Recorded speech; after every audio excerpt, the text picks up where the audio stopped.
Mam Cheikh Ibrahima Fall nee na wax juróomi ponk la am mën a wax xam li ngay wax xam ñi ngay waxal xam fi ngay waxee ak ñu wax loolu.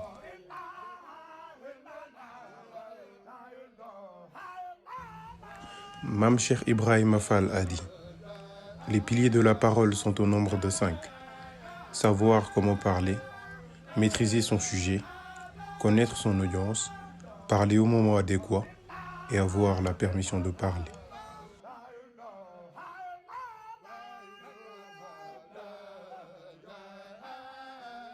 Dear son, there are 5 pillars of speaking: knowing how to speak, mastering your subject, knowing your audience, speaking at the right time, and getting permission to speak.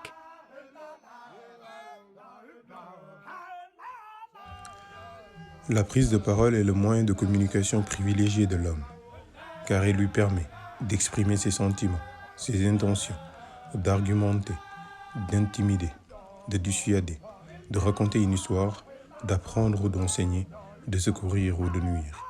Cependant, elle n'est pas sans risque car bien souvent, la personne qui prend la parole finit par le regretter pour diverses raisons, qui peuvent être soit une incompréhension de son audience, soit une mauvaise formulation de ses idées, ou encore un manque de maîtrise de ses propos, qui peuvent être inappropriés selon le récepteur. Et c'est dans ce sens que l'adage dit: avant de parler, il faut remuer 7 fois sa langue dans sa bouche. Pour nous éviter ces problèmes de la communication orale, Mam Cheikh Ibrahima Fall nous dit que la prise de parole doit reposer sur 5 piliers. Premièrement, le savoir parler, c'est-à-dire avoir la capacité de parler et pouvoir s'exprimer clairement et explicitement sans confusion et sans dire du mal d'autrui. Deuxièmement, la maîtrise de son sujet, c'est-à-dire savoir de quoi on parle et trouver les mots adéquats pour refléter sa pensée. Troisièmement, la connaissance de son auditoire, c'est-à-dire savoir à qui on parle, pouvoir jauger ou déterminer leur niveau de compréhension afin d'accommoder ses propos pour faciliter leur assimilation. Quatrièmement, parler au moment adéquat, c'est-à-dire quand c'est vraiment nécessaire et utile, voire indispensable, et que l'on sait que nos propos n'ont rien de nuisible.